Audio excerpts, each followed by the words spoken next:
আসসালামু আলাইকুম। Apple Fixit থেকে আমি নাহিদ বলতেছি। আমার হাতে হচ্ছে 14 প্রো। এটা হচ্ছে আপনার এই ডিসপ্লে কাভাকাভি করে, গ্রিন, ব্ল্যাক, হোয়াইট সব কালারে হয়ে গেছে। তো আপনাদের ফোনের যে কোনো সমস্যা নিয়ে আমাদের সাথে যোগাযোগ করতে পারেন। আমরা সকল সমস্যার সমাধান দিয়ে থাকি। ইনশাল্লাহ আমাদের পাশে থাকেন, আমরা এটা কাজ করে ওকে করে দেখব।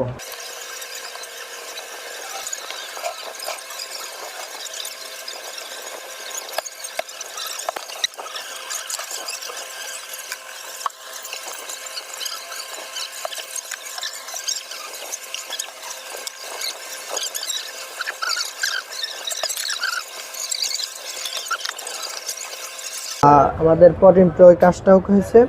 এগুলো আসলে না হওয়ার কিছুই না, এগুলো প্যানেল থেকে লাইন মিসিং হয়। প্যানেলের কাজ করলে 100% ওকে হয়। ইনশাল্লাহ আপনাদের ফোনের সকল সমস্যা নিয়ে আমাদের সাথে যোগাযোগ করতে পারেন, আমরা সকল সমস্যার সমাধান দিয়ে থাকি। অ্যাপেল ফিক্সিট থেকে আমি নাহিদ বলতেছি। আমার হাতে 14 প্রো। এটা গ্রিন প্লাস হোয়াইট স্ক্রিন ছিল, কাভাকাভি করতেছিল। এটা ভাইয়ের ফোন। ভাই আমাদের কাছে অনলাইনে আমাদের ভিডিও দেখে আমাদের কাছে নিয়ে আসছে, আমরা এটা ওকে করে দিছি। না, ভাইয়ের সাথে আমি যোগাযোগ করছিলাম ফোনে যোগাযোগ করে ভাইয়ের দোকানে আসছি। ভাই যেভাবে কথা বলছে